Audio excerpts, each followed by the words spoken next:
नमस्कार दोस्तों, युक्ति आईएएस में आपका हार्दिक स्वागत है।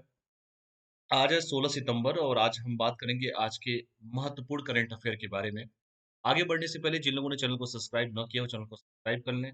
इसके साथ ही साथ जिन लोगों को ऑनलाइन टेस्ट सीरीज ज्वाइन करना है, वो टेस्ट सीरीज ज्वाइन कर सकते हैं। काफ़ी लेट हो चुका है वीडियो अपलोड होने में। खैर, लेट हुआ फिर भी हम क्लासेस लेंगे। युक्ति आईएएस का ये ऐप है। युक्ति आईएएस है प्लेटफॉर्म वे टू सक्सेस। दोनों माध्यम में टेस्टेज हैं, हिंदी और इंग्लिश मीडियम में भी है।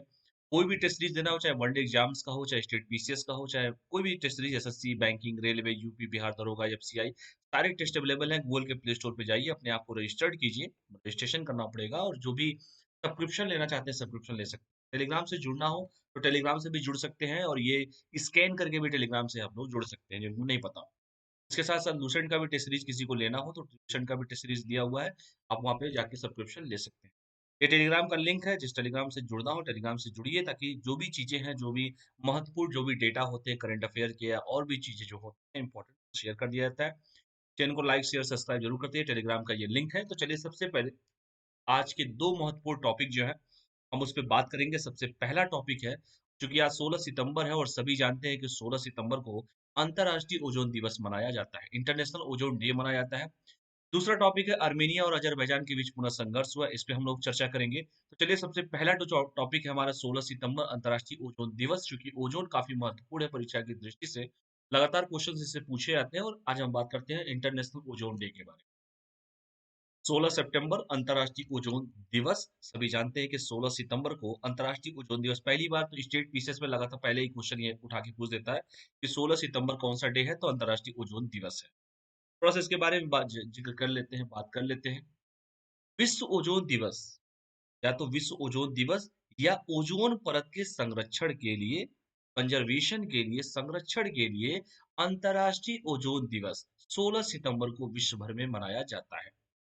विश्व ओजोन दिवस या ओजोन परत के संरक्षण के लिए अंतर्राष्ट्रीय दिवस, international day for preservation of ozone layer 16 सितंबर को विश्व भर में मनाया जाता है, मनाया गया है। ओजोन परत की सुरक्षा कैसे की जा सकती है? इन दिन लोगों को ओजोन परत के प्रति जागरूक किया जाता है। कैसे उसकी सुरक्षा की जा सकती है ओजोन परत की, और इसके साथ ही साथ इस ये जो है लोगों को ओजोन परत के प्रति जागरूक भी किया जाता है।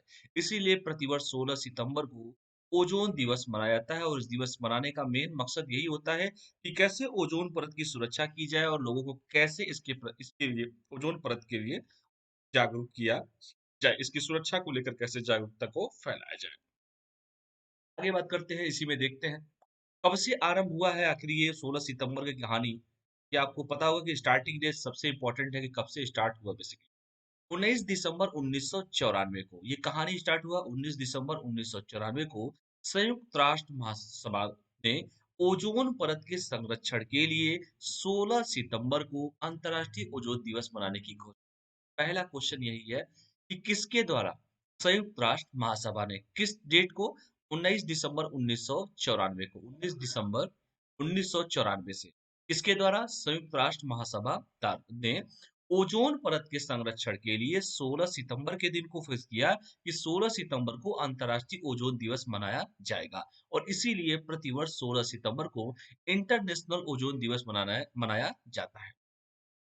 संयुक्त राष्ट्र और 45 अन्य देशों ने ओजोन परत को खत्म करने वाले पदार्थों पर मॉन्ट्रियल प्रोटोकॉल पर 16 सितंबर 1987 को हस्ताक्षर किए थे और 1994 से ये कथा स्टार्ट हुई थी, ये प्रोसेस स्टार्ट हुआ था। संयुक्त राष्ट्र, यूनाइटेड नेशन और 45 अन्य जो सहयोगी दे उनके हैं, अन्य देशों ने ओजोन परत को खत्म करने वाले जो पदार्थ है मॉन्ट्रियल प्रोटोकॉल पर 16 सितंबर 1987 को हस्ताक्षर किए थे। इसके बाद प्रथम दफा 16 सितंबर 1995 को, क्योंकि चूंकि 94 से स्टार्ट करने की घोषणा किया गया था, इसीलिए 16 दिसंबर सितंबर 1995 को विश्व ओजोन दिवस मनाया गया और इसके बाद से हर साल ये दिन मनाया जाता है। याद जरूर कीजिएगा पहली बात कि 19 दिसंबर 1994 को संयुक्त राष्ट्र महासभा ने ऐसा बात किया, घोषणा की है कि चलो हम 16 सितंबर के दिन को फिक्स कर रहे हैं कि अंतर्राष्ट्रीय ओजोन दिवस इस दिन को मनाया जाएगा। और पहली दफा जब पहली बार जो है 94 में तो ये घोषणा किया गया, लेकिन 95 से ये प्रोसेस स्टार्ट हुआ 16 सितंबर का 1995 को, क्योंकि दिसंबर के बाद फिर जनवरी फरवरी स्टार्ट होगा, तो 16 सितंबर फिर जब आएगा 1995 को विश्व ओजोन दिवस मनाया गया, उसके बाद हर साल मनाया जाता है। तो हस्ताक्षर कब हुआ था?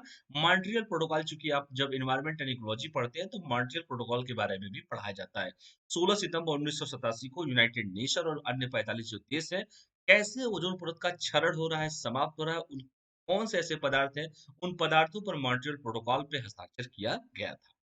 ठीक है, तो ये डेट जरूर याद रखिएगा, 19 दिसंबर 94 को सिर्फ पड़ा हुआ है, लेकिन 95 से ये प्रोसेस स्टार्ट हुआ है। लगातार 1995 से हर साल 16 सितंबर को ओजोन दिवस मनाया जाता है। ये डेटा जरूर याद रखिएगा। अब ये सबसे इंपॉर्टेंट है कि थीम क्या है, आखिर ओजोन दिवस की क्या थीम है। परीक्षा में आप लोगों ने देखा होगा कि थीम जो है बहुत बार पूछा जाता है, लगातार किसी का भी थीम हो, चाहे कोई बुक का नाम हो, उसका भी थीम पूछता है, या कोई भी ऐसी चीजें आपने देखा होगा कि जब भी कुछ भी होता है, कोई डेट हो, कुछ तारीख हो, या कुछ भी ऐसा हो, तो थीम बहुत इंपॉर्टेंट होता है। विश्व ओजोन दिवस 2022 की जो थीम है, global corporation protecting life on earth है। तो 2022 का जो थीम है, global corporation protecting life on earth है, पृथ्वी पर जीवन की रक्षा करने वाला वैश्विक सहयोग। ये जो थीम रखा गया है 2022 का। अगर कोई पूछे कि विश्व ओजोन दिवस 2022 की थीम 22 की थीम क्या है, थीम है global corporation protecting life on earth है, अर्थात पृथ्वी पर जीवन की रक्षा करने वाला वैश्विक सहयोग इस साल का थीम रखा गया है 2022 का। चलिए और आगे बढ़ते हैं, थोड़ा सा और बात करते हैं कि ओजोन परत क्या है बेसिकली। ओजोन परत और कुछ नहीं है, O3 का नाम सुना होगा। ऑक्सीजन जो है वो 3 बॉन्ड मिलके ओजोन बनाते हैं। ऑक्सीजन के 3 अणु O plus O plus O, यानी कि 3 अणु जुड़ते हैं और ओजोन का निर्माण करते हैं। ओजोन परत एक अणु ऑक्सीजन के 3 अणुओं से जुड़ने से बनता है, और ये हल्के नीले रंग की होती है। अगर कोई कलर पूछे किस रंग की होती है, तो हल्के नीले रंग की होती है।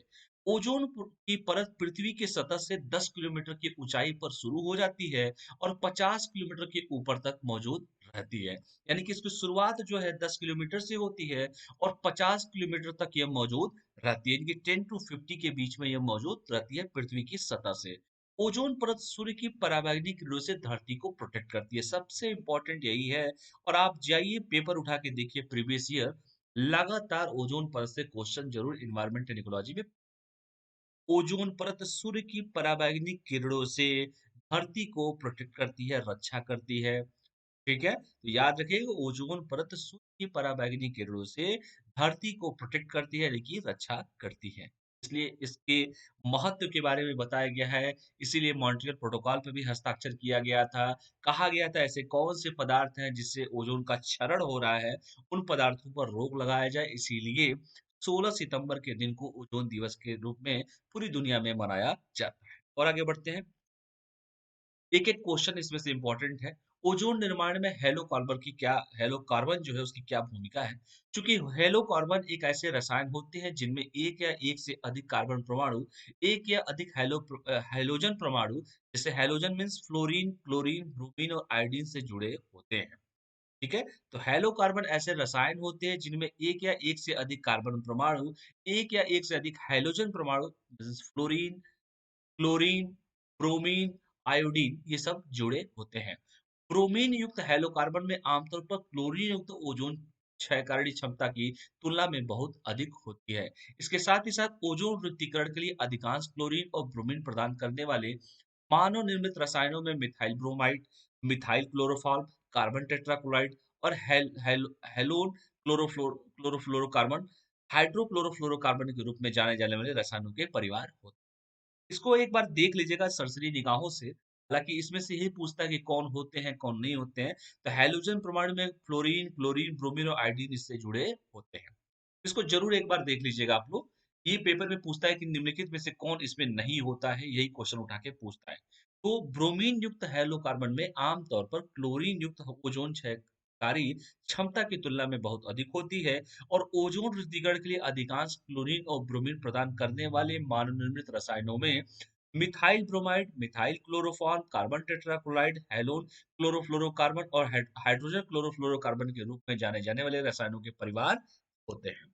ठीक है, तो ये रहा आपका महत्वपूर्ण। और इसके साथ साथ वियना कन्वेंशन क्या है, थोड़ा ये भी जान लीजिए। वियना कन्वेंशन भी परीक्षा में अक्सर पूछा जाता है, बहुत इंपॉर्टेंट है। ओजोन परत के संरक्षण के लिए वियना कन्वेंशन में औपचारिक रूप दिया गया था, और 22 मार्च 1985 को 28 देशों द्वारा अपनाया और हस्ताक्षर किया गया था, जो मैं बता चुका हूं आपको। मॉन्ट्रियल हाँ, और सितंबर 1987 में इसने ओजोन परत को नष्ट करने वाले पदार्थों पर मॉन्ट्रियल प्रोटोकॉल का मसौदा तैयार किया था। आपको बता चुका हूँ संयुक्त राष्ट्र और उसके 45 अन्य सहयोगियों के द्वारा हस्ताक्षर किया गया था। तो ये डेट जरूर याद रखिएगा, सितंबर 1987, 22 मार्च 1985, 28 देशों द्वारा अपनाया गया और हस्ताक्षर किया गया था। बहुत ही इंपॉर्टेंट है। आज आप लोग परीक्षा दें, चाहे आज के 10 साल बाद भी परीक्षा दें, ये पेपर में ज़रूर क्वेश्चन आएगा। भारत का प्रयास क्या है, थोड़ा-सा ये देख लीजिए, भारत का क्या प्रयास है? तो भारत का प्रयास यही है कि पर्यावरण, वन और जलवायु परिवर्तन मंत्रालय ने 2019 में India cooling action plan launch किया था। बहुत-बहुत इम्पोर्टेंट है। इंडिया कूलिंग एक्शन प्लान आईसीएपी जो है 2019 में पर्यावरण, वन और जलवायु परिवर्तन मंत्रालय के द्वारा 2019 में India cooling action plan launch किया गया था। और इस कार्य योजना का बेसिकली उद्देश्य यही था कि रेफ्रिजरेंट ट्रांजिशन को कम करने, कूलिंग डिमांड को कम करने और ऊर्जा दक्षता बढ़ाने की दिशा में एक एकीकृत दृष्टि प्रदान करना है। आप सभी को पता है कि आज हम कितना इनके आदी हो चुके हैं, और इन्हीं आदियों को समाप्त करने के लिए है 2019 में इंडिया कूलिंग एक्शन प्लान जो है पर्यावरण, वन और जलवायु परिवर्तन मंत्रालय के द्वारा लॉन्च किया गया था, जिससे कि हमारा उद्देश्य यही था कि रेफ्रिजरेंट ट्रांजिशन को हम कम करें, कूलिंग डिमांड को कम करें, खैर बिना एसी के तो कोई रहता भी नहीं है, और ऊर्जा दक्षता को बढ़ाने की दिशा में एक एकीकृत दृष्टि प्रदान करना था। ये भारत का प्रयास है। और आप चाहे प्रीलिम्स की परीक्षा देखें, चाहे वो मेंस में देखें, आपको एक-एक क्वेश्चन इसमें से मिल जाएगा। भारत का प्रयास क्या है? कौन सा डिपार्टमेंट है? पर्यावरण, वन और जलवायु परिवर्तन मंत्रालय।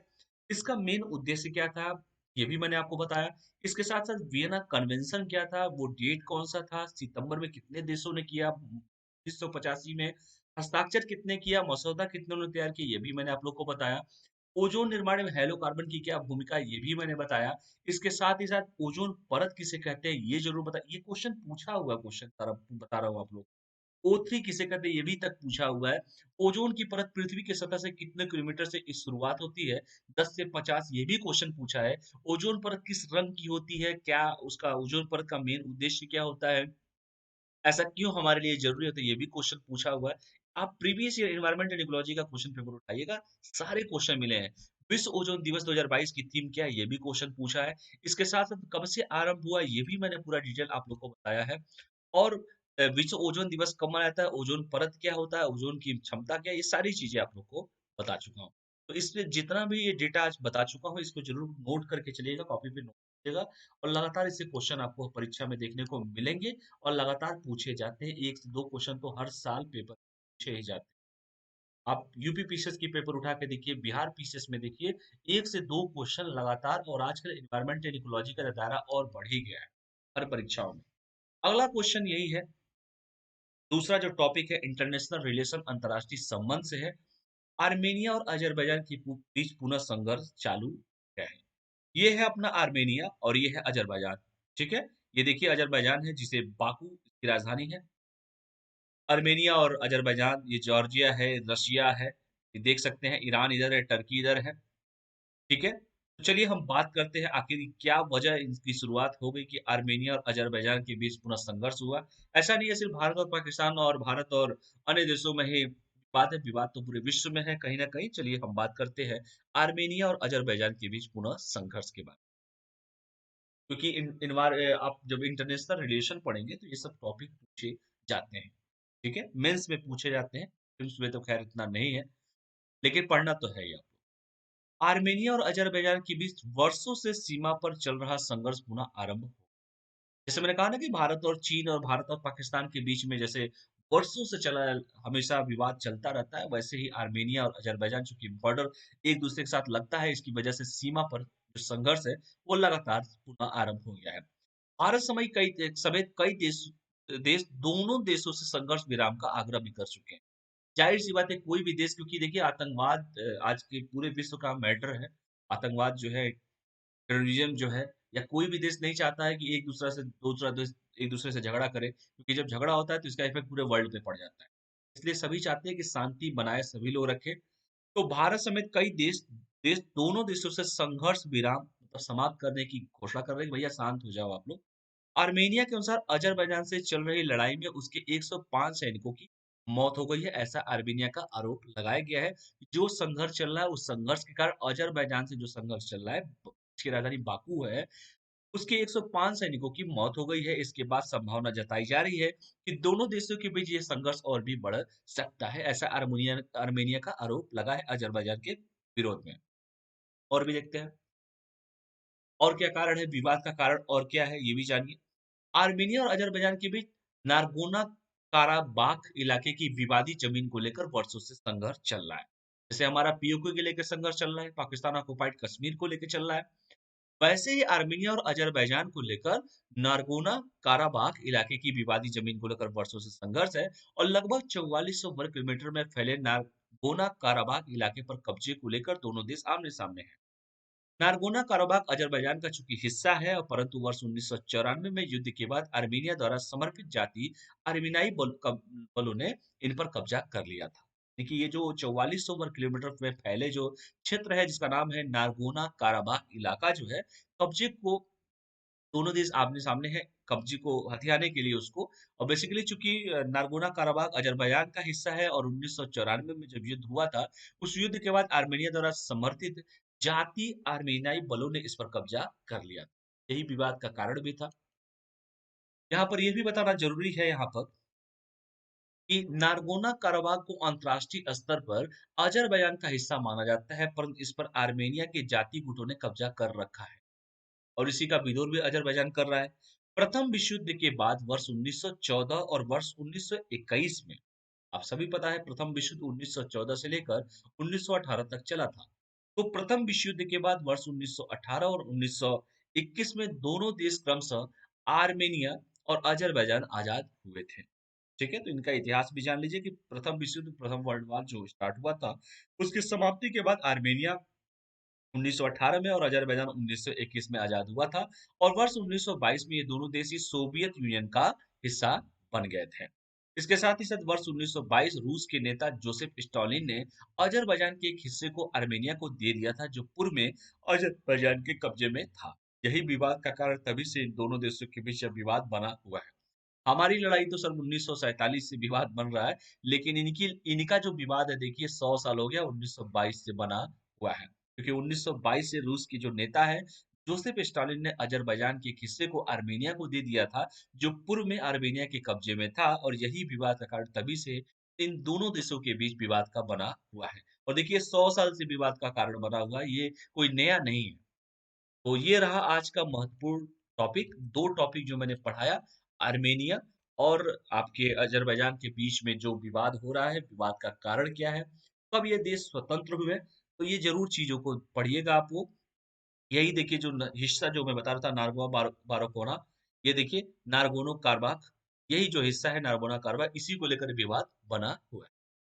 तो मुझे उम्मीद है कि 2 टॉपिक को ज़रूर कवर कीजिएगा। इंटरनेशनल रिलेशन से भी चूँकि बहुत दिन हो गया था आपको पढ़ाए हुए, तो विवाद लगातार 100 सालों से बना हुआ है और अभी लड़ाई चल रही थी। 105 सैनिक आर्मेनिया के मारे गए, अज़रबैजान पे उसने आरोप लगाया है और इंटरनेशनल कम्युनिटी जो है, इसे अज़रबैजान का ही चूँकि हिस्सा मानती है। तो इसको ज़रूर से पढ़िएगा। 1994 में जैसे मैंने कहा कि युद्ध के बाद आर्मेनिया द्वारा समर्थित जातीय अरमनई बलों ने इस पर कब्जा कर लिया था।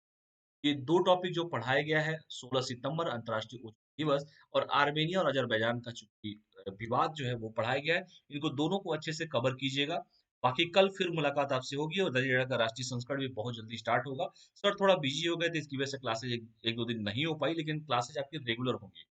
दैनिक जागरण राष्ट्रीय संस्करण भी होगा और करंट का भी क्लासेज़ होगा। ठीक है, और टेलीग्राम से जिसको जुड़ना है टेलीग्राम से जुड़ सकते हैं। पेपर नजदीक है, 30 सितंबर को पेपर है, आप सभी जानते हैं बिहार पीसीएस का। चैनल को लाइक शेयर सब्सक्राइब जरूर करते रहिए। 30 से 35 क्वेश्चन बिहार पीसीएस में, 30 तो क्वेश्चन पूछे ही जाते हैं, तो 100 प्लस है 30 क्वेश्चन बीपीएससी में करंट के आते हैं। ये टेलीग्राम का स्कैन करना हो, किसी को टेलीग्राम को जुड़ना हो तो स्कैन कर सकते हैं। चैनल को लाइक शेयर सब्सक्राइब करते रहिए और अपने कमेंट, अपने सुझाव भी जरूर देते रहिए। किसी को पर्सनली अगर कुछ पूछना हो तो आप टेलीग्राम पे भी मैसेज कर सकते हैं और अगर कोई जरूरत हो तो दिए गए नंबर पे भी आप लोग संपर्क कर सकते हैं। Thanks for watching. कल फिर मिलते हैं, तब तक के लिए पढ़ाई कीजिए, स्वस्थ रहिए, मस्त रहिए, पढ़ते रहिए। बहुत बहुत धन्यवाद। Thank you all of you.